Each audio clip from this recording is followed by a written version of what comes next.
was my Monday. Yeah, I had a lovely Monday. There you might go. Yeah. Now, I sent this in before. We didn't get a chance to talk about it, but because we like, as we've just done, we like to read a list. Being a business show, this caught my eye in, where did I get this? Probably the Harvard Business Review. Yeah, there we go. Stop reading lists of things that successful people do. And it said, listing... The World Economic Forum published a post in cooperation with business, and it listed 14 things successful people do before breakfast, including drink water and make your bed. A list that Forbes published claims that every successful person shares this quality. They know when to stay and when to leave. And the Entrepreneur advises readers to stop seeing problems, start seeing opportunities. Great. The 7 keys to success. I see all these books, and I've often been doubtful about their value. But if you start stitching these lists together, you end up with this sort of enormous tome of the key things to do right. But this article goes on to say that there are several reasons there. It's not only useless, but these lists are potentially harmful to decision makers, managers, and entrepreneurs. What's anybody make of this? You can see that there's a list. Are we not going to tell them what the list is? I was going to say. Well, if I may, I'm going to skip straight to the third thing on the list, which is that failures are silent, and that for me is one of the big things. The example here is about the theory that sailors on ships who pray don't drown. Well, all the sailors who drown don't get to tell you about it, so the failures are silent. And it really drives me mad when I hear, I think I'm right in saying the Richard Bransons of this world and a number of other people saying they left school with no O-levels or no GCSEs, didn't do A-levels, didn't do university. They went to the University of Life, and look at me now, I'm a billionaire. They're not a billionaire because they left school at 16, and it could be they started their entrepreneurial route at that point, but it's not the lack of education that's made them successful. But how many people out there left school at 16 and aren't a billionaire? It talks. The article points out you've got to be careful and look at the base rate. How many people have done this? So. And for me, the parallel is with sport, and there's clearly plenty of parallels between sport and business.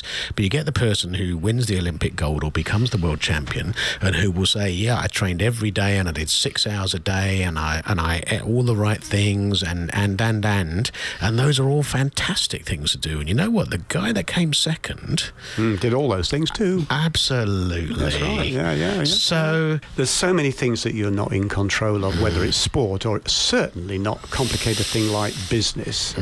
But they're suggesting that you can read these lists, follow the rules, and fail, and that's a disaster. You've done everything, and if some of it was down to luck for the other person. Do you remember we interviewed, and he's said this in public, so I'm not disclosing anything confidential, but Mike Clare. Yes. Very, very famously successful local guy. Yeah. Quite happy to admit that he doesn't have the 7 keys to success because he set up a clock business, thinking he knew all about how to succeed in business, having done Dreams. And he said he was lucky to sell it and break even. Yeah.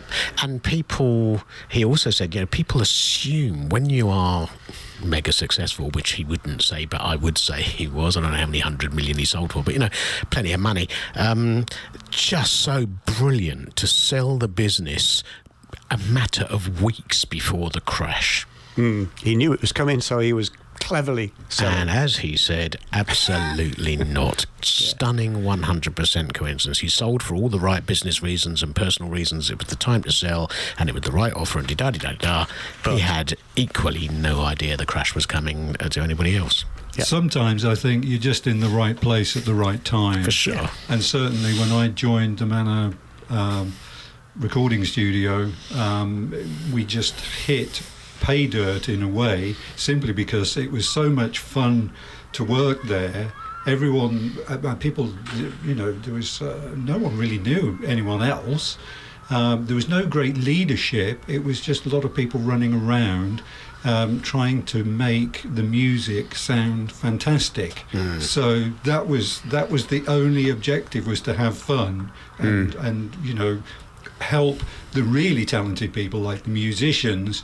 I remember I don't know if you the band Bonzo Dog Doodah. Oh yeah, Hey, one of my favourites. Right, yeah. So I am that old. Yeah, marvellous. So when I started at the Manor, Bonzo Dog Doodah Band were the band to sort of grease all the skids to get everything going. So there was it was like a open house in a way. He's googling whilst you're speaking. He's going to tell I'm trying to think. Was it Urban Spaceman that they did?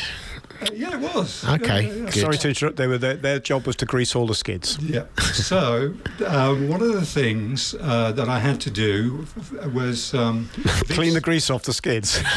Vivian Stanshall, who was a gigantic man. He used to say, "Fill me, old liquor. I want you to pop down to the." The off license and get me this drink or get me that drink or something. So I'd run off and again get whatever he wanted. But it was the thing about it was you would almost have paid to have worked there. It was just so much fun. And you don't think any of that was planned or clever? In fact, if HBR, the Business Review people, had come in and done a case study, they may have discovered lack of leadership, lack of clear direction, no goals, no vision, but it still succeeded for other reasons. Exactly. I'm not sure really why it did succeed, except it was the right thing at the right time. I think there are.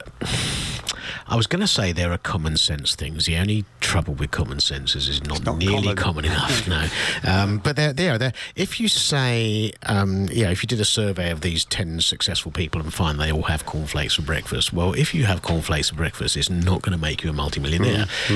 If you have breakfast, it's broadly accepted that sets you up for the day.